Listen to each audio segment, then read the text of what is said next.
Hello தோழி friends, இன்றைக்கி வந்து பார்த்திங்கன்னா நல்லா க்ரீமியாக டேஸ்டியான சம்மர் ஸ்பெஷல் ட்ரிங்க் பார்க்க போகிறோங்க. நம்ம வீட்டில் பூஸ்ட்டும் ஜவ்வரிசி இருந்தால் போதுங்க, ரொம்பவே ஈஸியாக செய்யலாம். ஐஸ்கிரீம் மாதிரி நல்லா சில்லுன்னு சூப்பராக குடிக்கிறதுக்கு அவ்வளோ பிரமாதமாக இருக்கும். இப்போது இந்த க்ரீமியான Boost jelly drink summer special எப்படி செய்யலான்ட்டு பார்க்க ஆரம்பிச்சிடலாங்க. ஃபஸ்ட்டு வந்து பார்த்திங்கன்னா நம்ம பூஸ்ட் ஜெல்லி வந்து ரெடி பண்ண போகிறோங்க. அதுக்கு வந்து பார்த்திங்கன்னா பேக்கர்ஸில் ஜெலட்டின் ஃபுட் கிரேட் வந்து வாங்கிக்கோங்க. இது எல்லா விதமான சூப்பர் மார்க்கெட்லேயும் உங்களுக்கு ரொம்பவே சுலபமாக கிடைக்கும். நான் வந்து பார்த்திங்கன்னா ஒரு 50 கிராம் அளவுக்கு வாங்கியிருக்கேங்க. இப்போ எப்படி செய்யலான்ட்டு பார்க்கலாம். ஃபஸ்ட்டு ஸ்டவ்வை ஆன் பண்ணாமல் இந்த மாதிரி ஒரு மில்க் சாஸ் பேனில் 1/2 கப் அளவுக்கு சர்க்கரை சேர்த்துக்கோங்க. கூடவே 1/2 கப் அளவுக்கு பூஸ்ட் பவுடர், இதுக்கப்புறம் 1/2 டேபிள் ஸ்பூன் அளவுக்கு காஃபி பவுடர் வந்து இதில் சேர்த்துக்கோங்க. இப்போது எந்த கப்பில் 1/2 கப் அளவுக்கு சர்க்கரை பூஸ்ட்லாம் எடுத்தோமோ அதே கப்லையே 3 கப் அளவுக்கு தண்ணி சேர்த்துக்கலாங்க. இப்போது தண்ணி எல்லாம் சேர்த்ததுக்கப்புறம் இந்த மாதிரி ஒரு விஸ்காலையோ அல்லது ஒரு ஸ்பூனாலேயோ நல்லா கலந்து விட்டுக்கோங்க.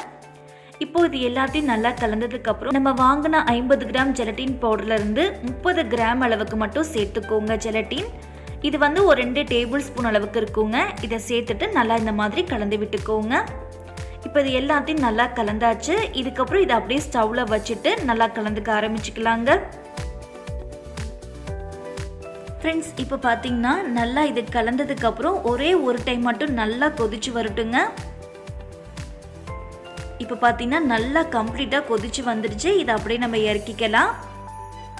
இதுக்கப்புறம் ஒரு பிளேட்டில் நம்ம கொதிக்க வச்ச இந்த பூஸ்ட் ஜெல்லி தண்ணியை இதில் அப்படியே சேர்த்துக்கோங்க.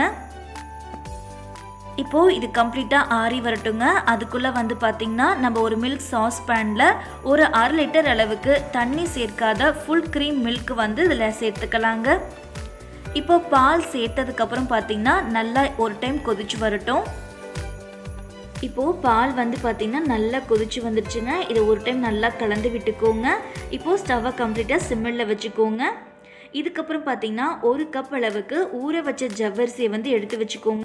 ஒரு அரை மணி நேரத்துக்கு முன்பே ஜவ்வரிசியை இந்த மாதிரி 1 கப் அளவுக்கு ஊற வச்சு எடுத்து வச்சுக்கோங்க. இப்போது பாலை வந்து நல்லா மீடியம் ஃப்ளேமில் வச்சுட்டு நம்ம ஊற வச்ச ஜவ்வரிசியை வந்து இதில் சேர்த்துக்கலாங்க. இப்போது ஜவ்வரிசியை சேர்த்ததுக்கப்புறம் அதே மீடியம் ஃப்ளேம்லேயே ஒரு 10 நிமிஷம் நல்லா கொதிச்சு வரட்டும். இப்போ பார்த்தீங்கன்னா ஒரு 10 நிமிஷம் ஆயிடுச்சுங்க. நல்லா கொதிச்சுட்டு ஜவ்வரிசியெல்லாம் கம்ப்ளீட்டாக நல்லா வெந்து வந்துருச்சு. ஸோ ஃப்ரெண்ட்ஸ், பால் மட்டும் பார்த்திங்கன்னா தண்ணி சேர்க்காம நல்லா ஃபுல் க்ரீம் மில்காக பார்த்து சேர்த்துக்கிட்டிங்கன்னா நம்ம குடிக்கும் போது நல்லா அவ்வளோ க்ரீமியாக இருக்கும். இப்போ நம்ம ஸ்டவ்வை ஆஃப் பண்ணிவிட்டு இதை அப்படியே இறக்கிக்கலாம். இதுக்கப்புறம் வந்து பார்த்திங்கன்னா ஜவ்வரிசி வேக வச்ச இந்த பால்லையே 1/2 கப் அளவுக்கு பூஸ்ட் பவுடர் வந்து சேர்த்துக்கோங்க. இப்போது பூஸ்ட் பவுடர் வந்து இதில் சேர்த்ததுக்கப்புறம் நல்லா கட்டிகள் இல்லாமல் நல்லா கலந்துக்கலாம். இப்போ பார்த்திங்கன்னா நல்லா கலந்தாச்சு. இதுக்கப்புறம் வந்து பார்த்திங்கன்னா 1/2 கப் அளவுக்கு கண்டென்ஸ்டு மில்க் இல்லாட்டி 1/2 கப் அளவுக்கு சர்க்கரை சேர்த்துக்கோங்க. இதில் எது வேணாலும் நீங்கள் சேர்த்துக்கலாம். கண்டென்ஸ்ட் மில்க் இல்லாட்டி ஒன்றும் பிரச்சனை இல்லைங்க. 1/2 கப் அளவுக்கு சர்க்கரை சேர்த்துக்கோங்க.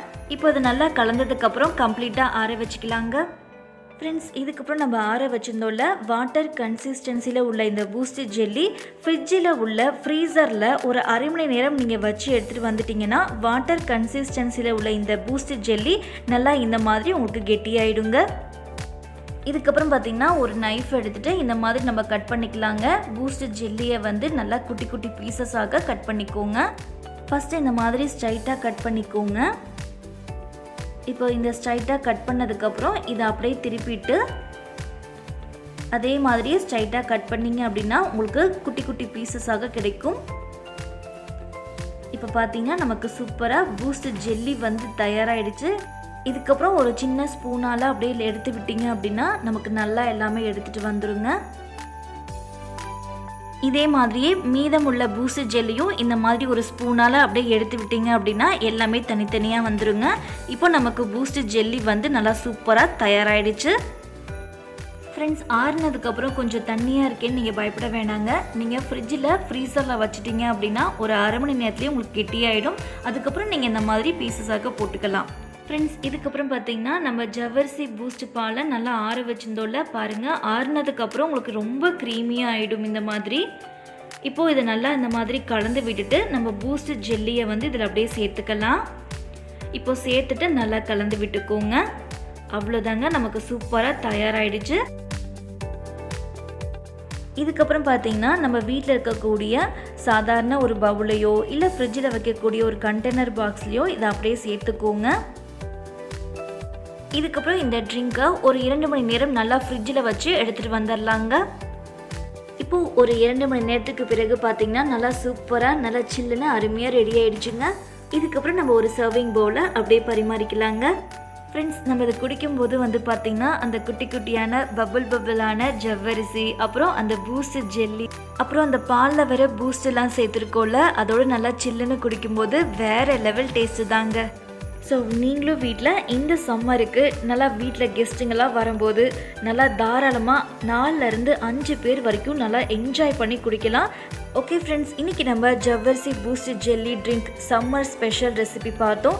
கண்டிப்பாக எல்லோரும் ட்ரை பண்ணி பாருங்கள். ஒரு டைம் இந்த ஜெல்லி ட்ரிங்கை ட்ரை பண்ணிங்க அப்படின்னா அடிக்கடி செய்ய ஆரம்பிப்பீங்க. அந்த அளவுக்கு செம்ம சூப்பராக இருக்குங்க.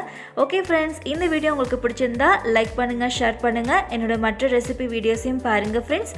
மறக்காமல் நம்ம சேனலை சப்ஸ்கிரைப் செய்துக்கோங்க. தேங்க்ஸ் ஃபார் வாட்சிங்.